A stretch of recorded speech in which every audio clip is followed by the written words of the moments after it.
Hello, guys, and welcome back to Playday 5 of the Talent League. And today I'm joined by my co host, Reaper.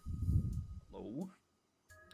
We're going to be casting a game, BP5, that's Budapest 5, a Hungarian team. I think that they're in the, you said Hungarian, like kind of national game level of tournament over there, versus Sokudo, which is a British org. I think they've got two Irish players and maybe someone from Two Finnish and an Italian are the Italy. other two. Okay, Italian and two Very Finnish players. international That's a team. Yeah, an interesting group of people to have on one team for sure. I'm not sure how that's going to play out. All speaking different languages. Throwing some Finnish insults out there. Things But that I hear in my average rank game that I cannot repeat on podcast. yeah, for sure. I wish that we had that same kind of representation in America. And so it's just everyone over there is just like, you're fat, your mom's big. You know? So, but I don't think we have too much to talk about. I mean, there is the map bans, but we can't show them because we like to be secretive and make everyone keep everyone in the dark. You know? I mean, we could Evil still and talk mean. about them. We can't show them. Yeah, Still for sure. talk about them. So it is skyscraper, and I think Yep. the one thing that I touch on is just that BP5, so Budapest, were the ones that decided to ban both of the new maps, Nighthaven and Consulate. So, like, that's the one thing worth pointing out. Some teams, I think in T4, I think at the moment, like Nighthaven is a map that a lot of teams like picking up because I think a lot of teams enjoyed it in ranked and they feel like it's a good addition. All of the like T1 teams, of course, have picked up both the maps immediately because you have to be able to play all 9 maps to some degree if you want to be in T1. But in T4, I haven't seen much of Consulate. I don't think people like Consulate. No, not at all. I mean, that's been a thing ever since it first came out to even now. Like, Consulate is a map that everyone's scared of. I mean, in my opinion, I've heard arguments for both sides, but I don't think Consulate's a very good map. You hear most content creators these days are like, the rework isn't so great.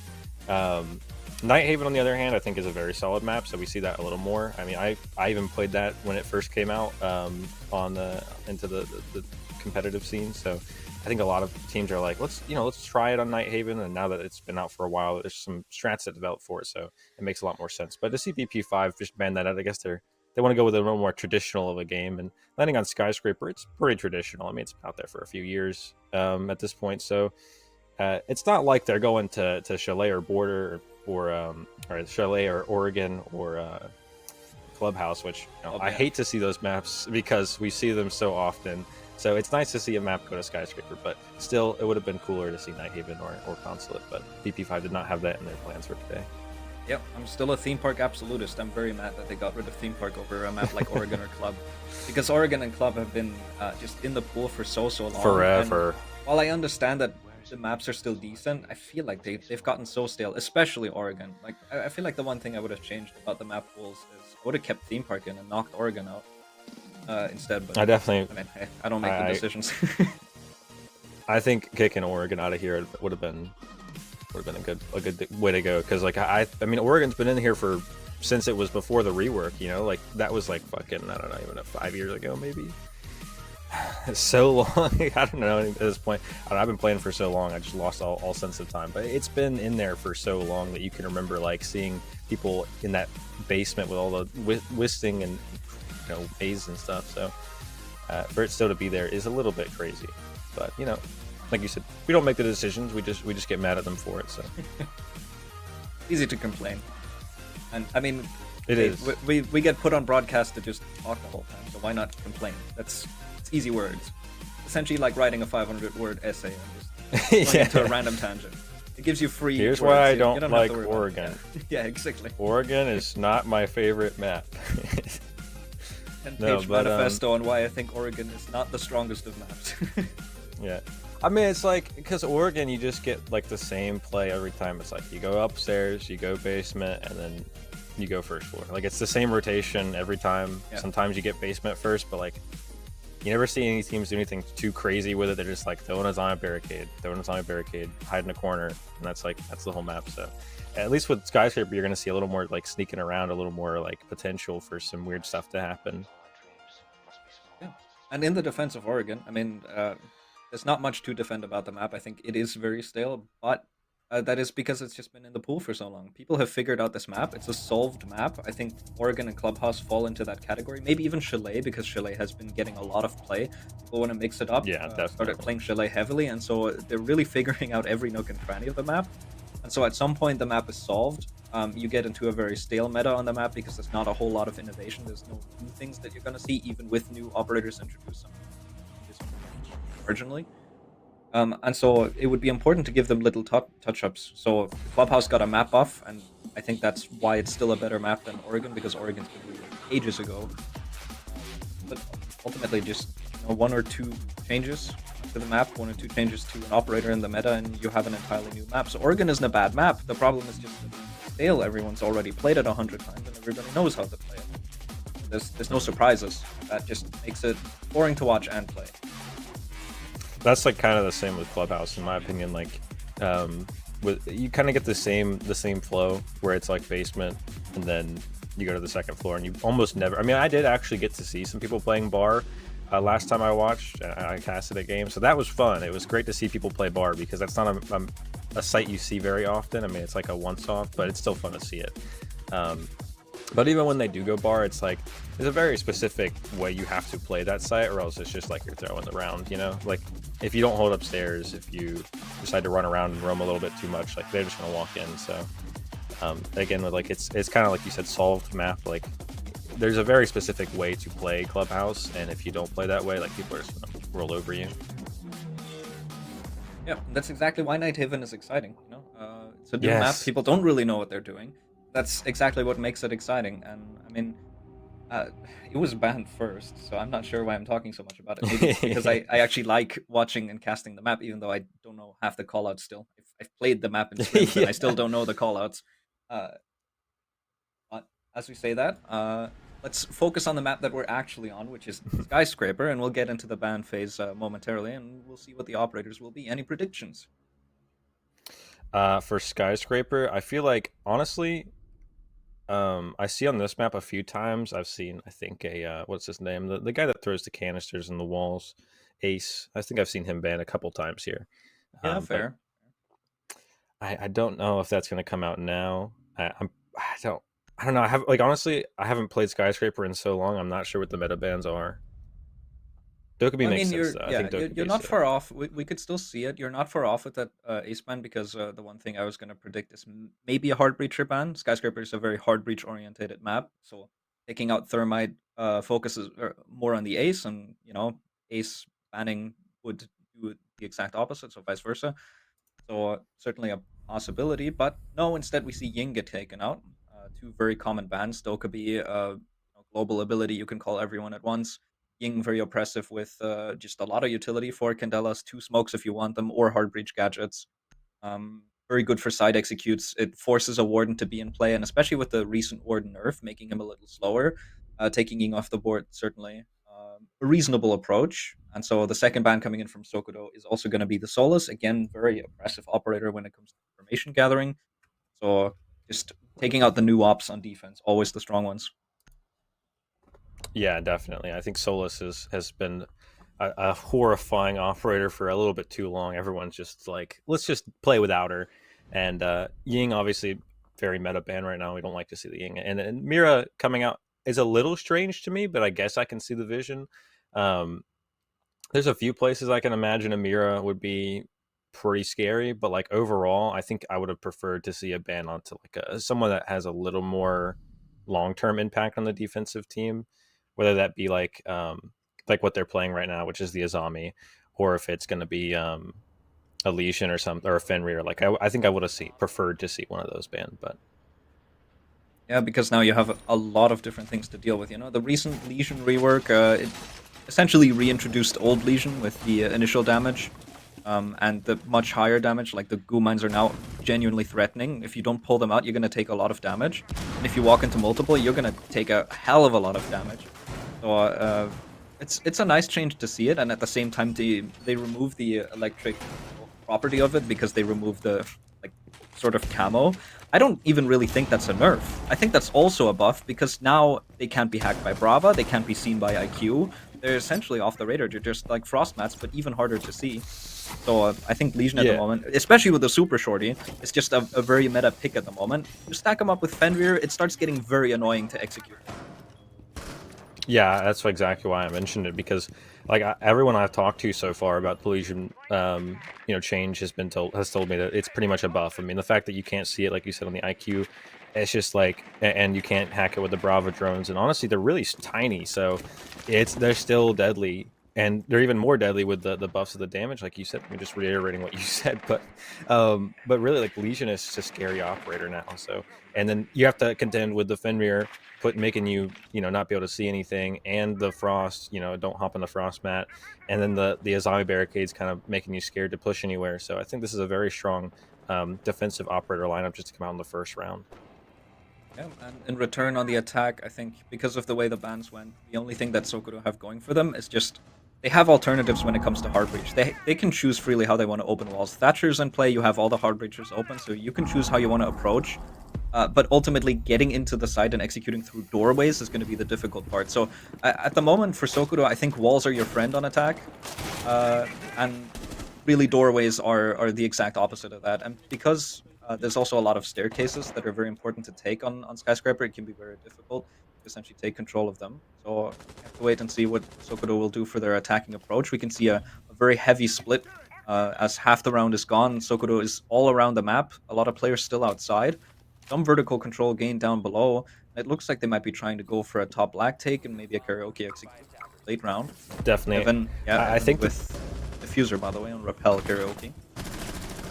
they're oh wow, they're definitely feeling around, just trying to figure out what they want to do, which site they want to go for, and what's kind of free. I mean, they're using these line scans, or they tried to use the line scans in a way that would kind of keep them get some knowledge on where these players were, but it didn't matter. Line got taken out, and Frost got taken out as well there. We're gonna have to see what Sokudo does here on the attack, because they're gonna be having like the time wind down on them, and they don't have too Oh, much the timing. control The just yet. timing on that. That is so unlucky. Just as he looks away, he gets peeked by poison, and he's able to find a pick off of that, but Ice is able to find a refrag. He nearly gets himself killed in another trade as well. Just BP5 stacking up aggressively here, and there we go. There's a three-way swing coming through from them. So they take the first round very comfortably. They got a man advantage in the mid round off of just 2 picks. And from there, they just punish the remaining players with complete aggression. And very good first round from them, because they don't play alone at the moment, and I feel like they really played very tightly knit on the bomb side, and that worked out for them because Sokodo couldn't find a way in initially, and then they started just running low on time, tried to go for something, immediately got shot. So, very good first Yeah, round for from sure. BP5, and I think we're gonna expect to see a lot more of that because I think this might be a very defender-sided matchup. Definitely. I mean, this map is defender sided, and then I add to that the operators they have at their disposal, and the operators that Sokudo does not have. I mean, a Dokubi here would have definitely been very useful for Sokudo to make a little bit of an easier push in towards these players, knowing where they are. Obviously, you've seen this last round Budapest were very they took a lot of advantage there with that not knowing where they were exactly, and you had Legion playing offsite, just kind of holding down an area upstairs in your exhibition. So those players just kind of anchoring in their own positions off-site, and just making sure that the Sokudo players couldn't get into the map too easily. Definitely kind of slowed them down, and showed just how useful the Dokubi would be. Or on the other hand, the Ying would be if they went for a rush. With no Ying, it makes it a lot harder to run that. Right, and we continue seeing that trend. Asami, Legion both being brought out again. This time the Fenrir is swapped out. Poison, who was previously on Asami, now decides to go for the Clash. Very interesting pick, deciding to bring that out on Office side. And I mean, you're playing kind of with the wall open. Poison's just gonna post up aggressively over on Terra side, and it's just gonna feed a lot of information over to BP5. So they're gonna know what the rotations of Sokudo are. He's gonna see where the presence of these attackers coming from. And so this is going to be quite Oof. tight, but opening pick goes to Alfred quite early on as he takes down Milky, just sticking his head into a soft wall, and he gets taken down early. This is a good initial advantage for Sokodo because now they can take it slow and they can make sure that they play the trade game in late round. So as long as they don't concede a late trade, they should be set up in a good position here to now start slowly and aggressively taking map control away from 5. And one of the most important things to note about that, although as he gets traded out, that's your I can't remember the name of that operator, but we'll pretend I do. But your Legion getting taken out really, really early there is really bad, honestly, because he doesn't have time to put a lot of his traps down. I mean, he doesn't get a lot of usage out of that operator. Had it been someone with like a shield, someone that could instantly make an impact. Wow, Alfred just taking out Zundi there. Insane play, honestly. Insane shot. But we're gonna see him push now in towards this Gong area, trying to take out this position, kind of take some advantage now. With a lot of these players on Budapest down, they're going to have a much easier time, but still with the clash up, it's going to be hard. Kind of leading into what looks like to be an execute pretty soon. Still a minute left to go. The clash, of course, again, feeding a lot of information over, but there's a player just pushing inside of Minibar, and Poison is getting tagged up by him. He's getting punched multiple times. He turns around his shield. He tries to turn around for it, but no, he doesn't get ultimately knifed by Topsander. And so now it's only down to Lunar in a 1v2. He has to contend against the Lion and against the Ace. Topsander reloading behind Minibar. He has a rough idea of where that player is, and there we go. Chicken catches him in the crossfire. Sokudo find their first round as well. We're tied up 1-1. Both teams have found the board.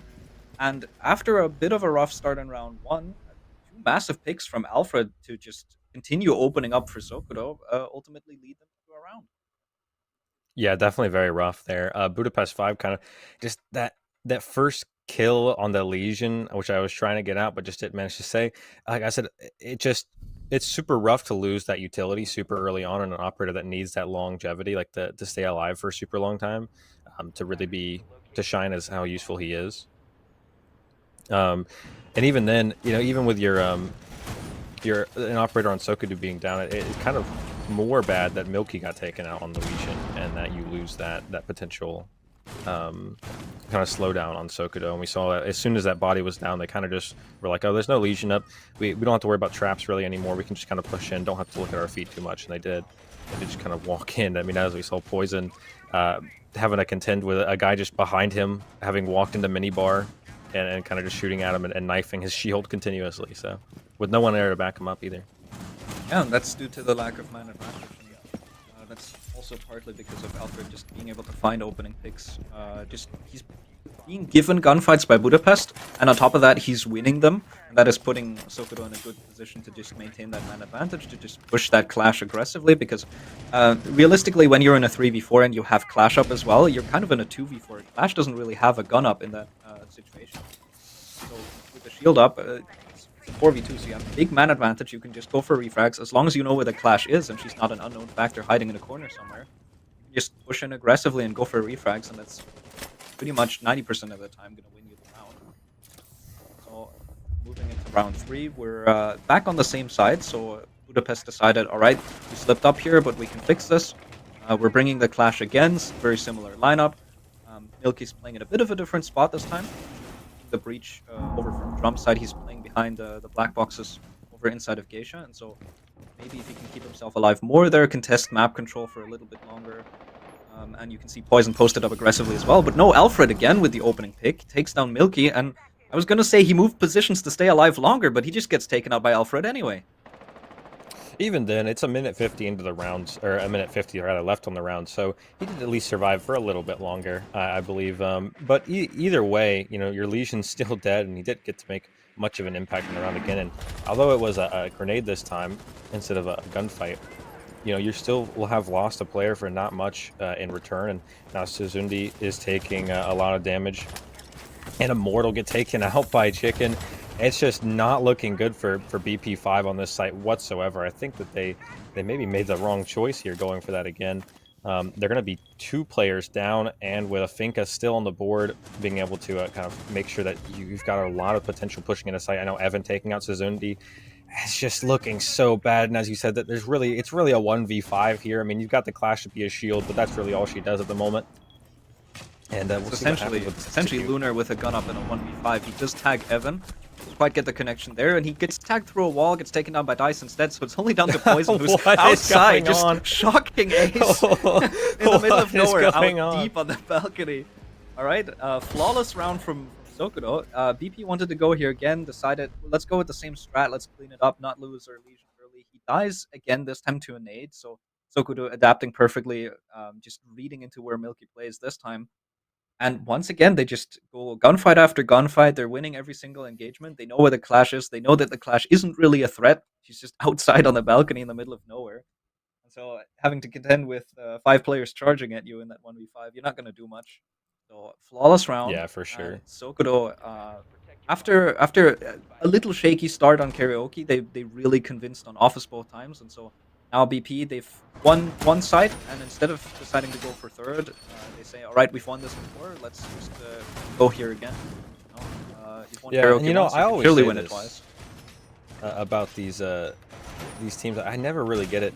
I don't know if like what it is, but maybe it's just some hubris. But I've always said that it does not make sense to go the same site twice, especially after you lost it, right? Because these players aren't stupid. They're gonna see what you've done. They're gonna see the setup you've ran, the operators you play, and the next if you run that site again, they're just gonna know, okay, this is how they're gonna play it. We have the counter for it. We already know. We beat them once here. Just bring the same counter, play it a little bit faster, and that's exactly what we saw from Sokudo, pretty much. Like they had the intel. They already knew what was going to happen. They walked in and knew what the site layout was going to be like, and so they just pushed in it and just took it all. And so, with the site that you won, it's a little more like, okay, we've won there before, and even if they know our play, like we can hold this down, like we're confident. That's a little like more understandable, and I think that's fine. But if you lose a site, don't play it right after another. I always see that. I don't understand it. Yeah, it feels like Budapest decided they had a crucial mistake that they wanted to fix. Ultimately, I believe it was probably the idea of, well, we lost Milky a little too early. Let's try this again and keep him alive for longer. But Alfred just reads into it because the strat is too similar. Like you said, Sokoto read into it perfectly. They just know what's happening already. And so they can read perfectly into what's going on. They take down Milky again, and then they just do exactly what they did in the other round, but even more effective this time, as we could see with the flawless round. And so Budapest wanted to make one small adaptation and just avoid that one mistake at the start of the round, but it wasn't enough. And that is Yeah, because for sure. Sokoto, of course, figured it out already. And so playing the exact same strat pan out for them. Instead going back to karaoke. And quite a bit of time wasted. Sundi has taken a lot of damage. Alfred has taken a bit, but he can get healed up by the Finka. Of course, Finka now with nades, both used already. Coming back into the meta. Of course, Iana losing hers in turn. So Yeah. definitely an operator that you're going to see a lot more of, and Oh. especially with the Legion, as Dice gets a pick, Alfred gets a pick as well in the meantime off screen. So as I pointed out, the Legion mines are going to do some damage, and Dice, he might take some damage, but that's exactly why you play the Finka. You can just heal that back up, and so you've got the Legion Finka the mini game of health for the attackers on at the moment. And at the moment, it looks like Sokodo is winning. Yeah, almost completely. Sokudo has just been able to take out these players with almost no contest. But Lunar is making me bite my words a little bit, taking out someone, but gets taken out right afterwards. So it's just one after another. Sundi is such low health, but does manage to down at least one player. Getting finished, Downs or no, two. Lunar actually not getting finished, but just managed to stay alive. But just still down, gonna almost be bleeding out. Sundi now in a 1v2, still with 30 seconds. There's a long angle. He can see the Nomad, or the Hebana rather, shooting at him. But Chicken ultimately takes him down. Sundi, very nice attempt. He is able to down 2 players. But ultimately, I mean, you're too low HP to do. You're out of position. Sokudo, again, just with the man advantage, they're able to push into these fights. They're able to take BP5 down before they're able to rotate anywhere. And at the moment, it feels like Budapest are just getting caught in positions where they don't want to be caught, because otherwise I would feel like they would at least try to refrag. At the moment, it looks like BP are holding aggressive positions, trying to fall back and getting caught as they're falling back, or getting caught even before they're falling back. Maybe in their hubris taking it too aggressive gunfight. So we see it again. You pointed it out. You said it. It doesn't work going straight back to the same site. If it just didn't work out for you the previous round, why would you go back and bring the same operator lineup in the same site? It didn't work on Office. Why are we doing just karaoke for a third time now? With the same operator lineup too. I mean, had you decided like so what I always think is the thing that a lot of teams fail to remember or fail to comprehend is that just because you have a strategy does not mean that you have to only, like, it's not the gospel, right? Like, God isn't telling you that you got to go and do this strategy, and if you don't, you're going to go to hell, right? Like, you have the opportunity to change your operator lineup to counter what they're doing. I mean, first of all, you see them not bring a single Thatcher or any kind of EMP grenades every round. Yeah. Maybe decide to run a Cade. Maybe decide to run a Bandit. Like, you know, I don't think Bandit's too strong right now, but at least try and counter what they're doing. But we're not seeing any counter. We're just like, oh, well, the Fenrir. Oh, well, let's just run the Legion again. But they're not working. I mean, these operators just aren't really working for you guys. I mean, I think that the Azami is working, and that's about it. Like, I have not seen any nades get caught by a Wamidis. Now, that could just be not me not seeing them, but I mean, we have seen at least one nade kill go out so far. So it's not been too successful. And every round, they're running at least one, if not, as we see right now, 2 hard breachers just opening up every wall right away. Poison, What? hello. All right, he goes for an aggressive jump out on Geisha window. Really connects onto Top Sander, but Top Sander keeps himself safe. Just goes a few inches down on that rappel and just is able to survive. No damage taken on either side. But Poison just trying to go for an aggressive play, trying to counter those Hibana pellets on the wall. Did he? No, he still has 2 impacts in pocket. I was thinking maybe he would jump out and just throw some impacts at the wall to deny the breach. That would be an interesting and unorthodox way to do it. You said bring a bandit, but you could just, shoot them from outside. True, yeah.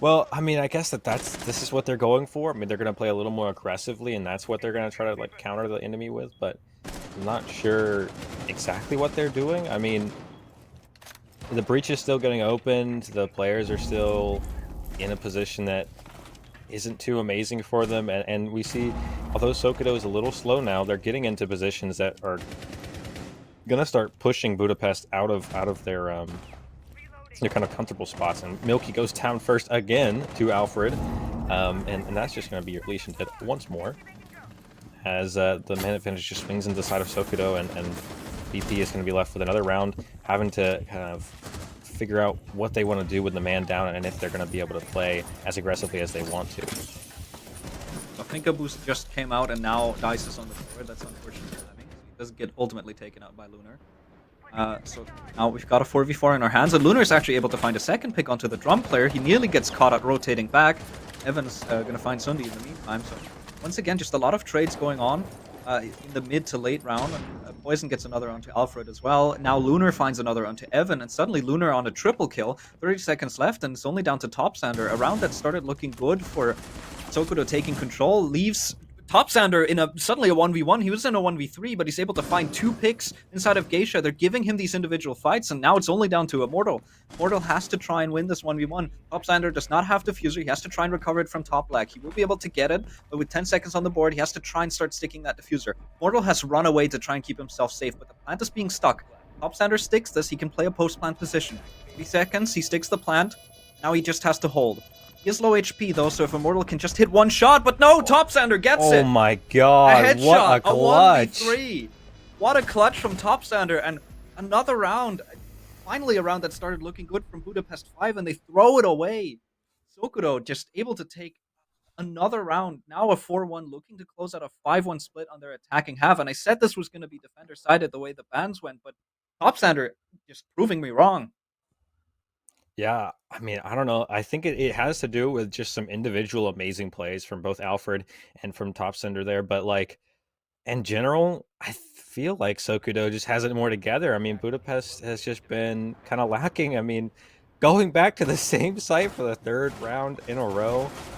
Oh, this is just not looking too good for BP. I'm starting to question. Yeah, I'm starting to question the map veto because we haven't seen Budapest decide. I mean, this might just be a site choice problem. They might not be focused enough to pick sites on time and to have a level head. I know that when the pick timer is very low, like in comp, you have 15 seconds to pick site on operator, so there's not a whole lot of time. You might just be, talking about previous rounds and mistakes and not focusing on, what you should do in this round, and that's a mistake. But they got a timeout. Yeah, they do have they would have a timeout. They could just take that. But again, just heat of the moment, maybe just not thinking of it. So we haven't seen what is it, barbecue? We haven't seen that once. We've only seen 2 sites. And Budapest has not found much success on either of them. They've now lost karaoke twice. They've lost office twice. And so at that point, you should question maybe going to a different site. So do you not have strats? Are you not thinking of barbecue at all? Or do you have a strat that's countered by the bans? There's a lot of questions here for me on why Budapest are choosing the sites that they choose. Choosing the continuous lineups that they choose. Again, there's no wall denial. Well, and we're seeing a different kind of. At least we saw one operator get switched out. I'm not sure it was enough or the correct operator, but we've got Sundi on a um, alibi for some reason. I have seen that operator come out quite a bit in European leagues, so maybe there's something about her that I do not know. But well, we will have to see if that works out the way they want it to. But we are seeing a very strange switch up from Sokudo on the other hand. Oh no, Just, oh no, my Poison, god, a no, jump out from no. Poison trying it again, but just doesn't make it happen. But well, I mean, we're seeing an absolute just takeover here from Sokudo right now. Sundi managed to take out another one actually, but I mean, they just ran in, gets taken out now again by Topender, who takes out Milky, and that's going to be left in a 3v1. Sundi, it's all on your shoulders to clutch this round and make it a 4-2 split if possible. But they're just everywhere. You've got them every single direction. You've got three people, whips out the bailiffs trying to take out the player behind him, but just doesn't manage to make it happen. I mean, that was Sokudo going, we've seen them play this site so many times. We know exactly what they're going to do. Let's go for it. And they took a thermite. They took the sledge with the grenades. They knew exactly what they had to do, where they had to go, and they just pushed in and took out one after another just so quick. Yeah, and you're saying that the And even thermite with grenades. Sundi This being is on that alibi gun, it just wasn't enough. Yeah, this is the first time that we saw the thermite even coming out from Sokudo at all. So even in round 6, and even with playing the same site 3 times over, Sokudo is still just innovating and just adapting a little bit and just trying to mix it up so that they don't do the same thing every time. And that is the problem that Budapest have. And yes, they've tried to adapt. I think with office round, Milky switching positions, and just this last round was we saw Sundi switching from Frost to Alibi, but those adaptations are not good enough. They're very minor adjustments to the exact same strat, played the exact same way. And what are you relying on here? I mean, in this round, it felt like they just wanted to rely on Sundi getting, what, an ace? Because he got 2 kills and he was in a 1v3. So they wanted to rely on Alibi just getting all 5 picks because the rest of the strat has been read into by Sokudo about 2 rounds ago. And they figured it out, and so doing the same thing over and over again, hurting yourself. And now you leave Sokudo on what I at least prognosed to be a very defender-sided matchup because of the on defensive side Yeah. with a 5-1 split in their favor. Oh, this is going to be very difficult for Budapest to come back, but the game of 2 halves. I won't count them out yet. I want to see how they attack first. But at the moment, not really counting my chances high for Budapest. Well, and I always mention the mental game as well. I think that that's a big part of it. I mean, it's like losing 5 rounds in a row is going to put some toll on your mental. Like, if you're not a player that does this, that plays consistently and has that mental like fortitude like a pro player would, it's going to weigh on you at least a little bit. It's going to make you think, well, what are we doing wrong? And I mean, although they had a pretty strong first kill there, it just doesn't matter. Topender takes out Immortal, and Poison gets down, although now res from the Finka boost. That's pretty nice for him, but still going to be on very low HP. All for 1 kill onto Elysian. Now 2 minutes just hit the clock. We're going to have to see what Budapest does and how they push in, continuing the rest of this round. Fairly certain he walked into a frost mat jumping into that window. I mean, you say he's low HP. Of course, there's still a Finka on the board. He can get healed up to roughly like 60, 70 HP. And last Finka boost as well, of course, the second one coming out right now. So Poison, he does take a lot of damage, a bit unnecessary, but not too bad, as now in a 4v4, half the round is gone, but VP have quite a amount of control. They have control of Shrine. Poison's pushing up. He's able to find a double kill. He just kills the player inside of the side, gets the player that's trying to refrag, just tries to rush in, get a third as well. But Evan takes him down. Evan takes down a second as well, and so Evan responds suddenly with the 2k of his own. And now we're in a 2v2. Evan's still fighting as Chicken takes down Lunar, and now it's effectively a 1v1 as Milky finishes off Evan. He has to play against Chicken. Here, Chicken still in a strong position on top main.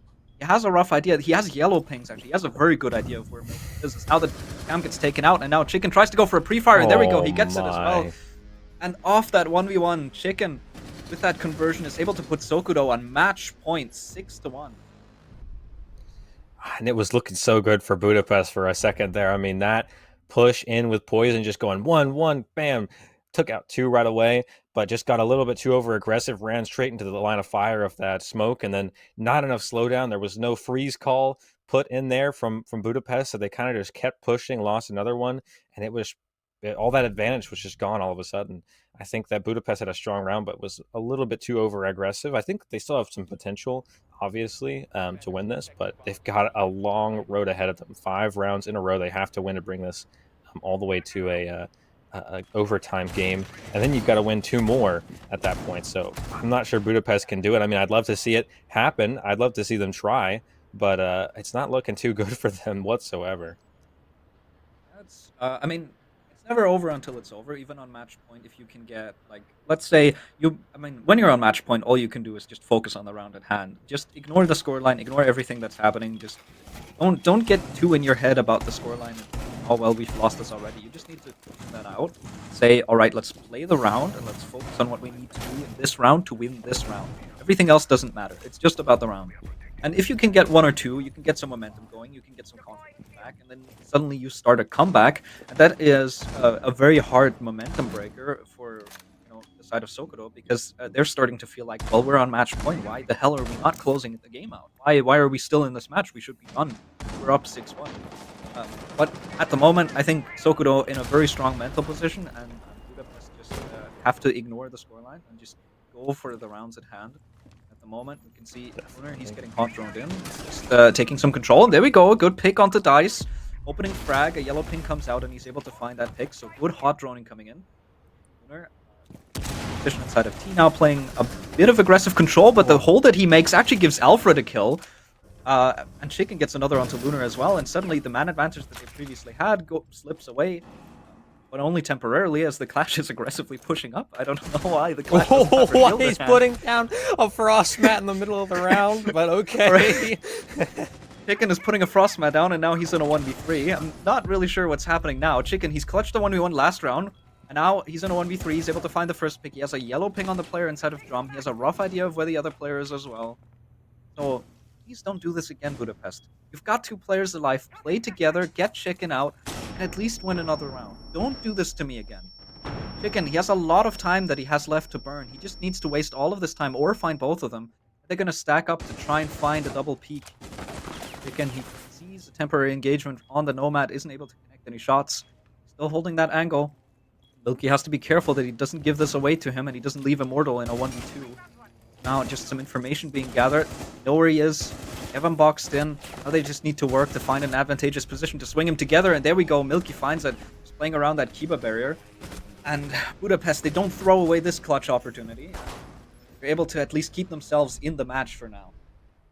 A little more respectable score line at least. You're bringing it to 6-2, so if you lose now, at least it doesn't look so bad. But I mean, I think we saw a pretty decent round from Budapest. They're a strong entry pick, maybe a little bit over aggressive, and definitely an interesting hole, giving a great sight line for Sokudo to just take out a player on Budapest. But either way, it didn't really end up mattering because Chicken had to fall back, placed on a frost map because I guess he felt like putting the style points out there, and it didn't work out though. The gods of the frost mats were not with him, and he lost that round in a 2v1. Unfortunately, but I mean, I guess fortunate for Budapest because you're still in the game and you've got a little bit of a mental, reinvigoration there because you're going, well, we can still do this, and we may not have defense on our side, but at least we can get attack. I'm pretty sure, they're feeling at least a little bit better after that round. All right, a very hectic for both the rounds that Budapest have now attacked twice. They've been very, very aggressive. Sometimes a bit too aggressive for their own good. I like the initiative that they're taking, and especially, Poison and Lunar as well have been able to find frags on attack that were very, very influential to just taking map control and very early on. So I don't think the time is a problem for Budapest on attack. I think the problem is just you get aggressive, you get some picks, you get too aggressive, and Sokudo just immediately punish and start with their own aggression. They counter-aggress, and they're able to find some trade picks that you really shouldn't be giving to them. You're finding 2 of their players. They shouldn't be able to find 2 in the turn like 30 seconds. So at the moment, I think that's the problem for Budapest. As you've pointed out in the round that they've lost to the Clash, there's no freeze call. There's no stop call. There's just a lack of stopping for Budapest when they start to get going because they might get too excited. I don't know what it is exactly, but the aggression is working out for them, but it's also costing them at the same time. Their grace and their downfall as Dice is able to find the end. This is not starting to shape up well for Budapest already. As Dice, he can now pull himself back. They can try and play the passive game. Top Sander, he has an idea about a player repelling. Himself back, doesn't get caught out by that. I think, Pretty as you aware were of that. saying, though, we see Sundi make another issue with another mistake there with that over aggression. Like, after that first engagement with that player on that really long angle, you're playing Buck, and if you're an amazing player, you got that recoil controlled to a T over that long range, you can do it. But I think that with that MP5, Dice has a little bit of an easier time with taking that long range engagement. You're better off just letting that player stay there until he runs away, which he ended up doing, and trying to make a little bit more of it on your advantage. I mean, your Buck, you can walk into that T's area and take that player from a much closer range, where it would be a lot more advantageous for you. But that again, we just saw him push up a little bit too fast, a little too aggressively, and that's what happened. Now Dice having to take a player out, Poison not knowing exactly where this guy is. That's super unfortunate, but again, a mistake made, not enough intel onto the enemy team, and that's just where if you knew that player was sitting in that position, you would never have made that mistake. But a little bit too fast, a little bit too aggressive, and that's what happened. These magnets were right next to Milky. He did not take them out. I don't know if they were hidden like under a Kiba barrier or something like that, but those magnets were right next to him, and they're not cleared for some reason, and so he burns these flashes. Instead of trying to burn for the shield, they get caught immediately as it's leaving his hand. Now Immortal is just trying to take a fight with Dice, who's already found 2 picks in this game. And Dice continues peeking behind that clash off of information. It's not an advantageous gunfight. DP5 are stalling out heavily. They've only got 30 seconds left. Now they finally find a pick on Chicken, who is still holding out inside of Shrine. With 20 seconds left, they have Shrine control now. Milky has to try and push in, but there's a Kiba barrier in his way as well. Timer keeps ticking lower. They don't have the man advantage. Dice is on for a triple in the round. And the Clash is still alive to slow down Milky. Now Lunar's able to find a trade at the very least. But here comes the swing from the Azami. Alfred takes one down. It's only down to Lunar. And this is going to be GG as Alfred takes down the last as well. And Sokudo, with a very dominant performance on Skyscraper, able to take down their opponents 5. And I think for a top 4 spot. Wow. Definitely some mistakes made from BP5 there that kind of led to their downfall. A little bit too over aggressive, a little bit too little intel on the people that they're pushing against, and honestly, just a little bit more skill from Alfred and from Sokudo. Kind of leading into that round, they seemed like they just had a little bit more gun skill, especially Alfred. I mean, I love to see him play. It was really, really well done. All right, dominant performance. Sokudo just rolling over their opponents. I feel like this game got out of hand for BP5 with the site choices and the lack of adaptation on defense. And from that point forward, it was just too far gone because we saw a bit of aggression and we saw a bit of life out of them on the attack as well, just about as much life as we saw in the opening round. But it wasn't enough anymore. They had lost too many rounds in a row due to just continuously the same mistakes. So ultimately, that ends up costing them too much. They're not able to fight back into this. Ultimately, I think if they would have started adapting a bit more on the defensive half, he could have won 1 or 2 more rounds and could have definitely made a fight back, and he certainly could have beat Sokudo at the very least in overtime. But with the way the game went, just very one-sided. Sokudo just reading into the same things done by BP5, not enough adaptation, cost them too much, and so Sokudo take a very clean. Yeah, for sure. I think. Like you said, got out of hand with the map picks, and honestly, I even felt a little bit strange at the operator pick phase. So, but the map picks the site picks for sure from BP5 were just not hitting. They had a lot of potential with that beginning round where you saw them kind of be a little bit dominant. Have a pretty good defensive round going into that second round. They did pretty well, but they had a hard time. They lost the site. And then when they pick that site again and you see them have that struggle where they just don't manage to make it happen, that's when you kind of know, like, okay, it's looking downhill. And then the second site, when they go back to their site that they feel confident in, and they're just like another one where you're just like, okay, what are we doing? And then you see them go to that site one more time and you're like, okay, like that's going to be the defensive side probably gone. And it was. And as soon as you go to the attack round, I mean, the first attack round did look pretty promising, so I had my hopes up. The second attack round looked even more promising, but they didn't manage to make it happen. And you saw Sokudo decide, to go for a different, for a little bit different of a site setup. So I think that also led into it. I think Sokudo just overall did a lot better of adapting than the BP5 did, and that's something that if I were a BP5, I would be pointing out to the rest of my team is that we've got to work on our adaptation to what these players are doing, because it's not anything you've got to go. Doesn't take a galaxy brain to figure out that you're doing a couple things wrong. Yeah, certainly. I mean, there's a lot at the very least, there's a lot for BP5 to take away from this game. I think there's a lot of things that are very easy to look at and fix for the next time. This is a very short-term solutions. You can do a lot with this matchup. Sokudo is not a bad team to lose to by any means. And, I mean, Sokudo have shown why they were the better team today by far. They rolled over BP5. I mean, BP5 is just making the mistakes in that back-to-back. If they can get that sorted out, if they can just be a little more flexible during the Playday, just in the operator pick phase on a side pick, just going okay, let's throw the strat we did out the window because it didn't work, and let's just pick 2 different operators that we feel like are a good counter to what we just saw. And that's what I'm lacking for BP5. If they start doing that, they're gonna win a lot more rounds. They can have a better turnaround. Yeah, for sure. That's all I really have to say, though. Very quickly, I think the next matchup that we have is going to be... it's in about 10 minutes, I think. Yeah, about 15 minutes, so 20:45. So it'll be a quick break, and then we'll be back with the next game, which I believe is going to be B playing against Loud. So that's also a good match to look forward to. B, another one of those Hungarian teams from the Hungarian pseudo-nationals. I call them nationals. It's the MNEB. There's a lot of good competition going on in Hungary because of that league at the moment.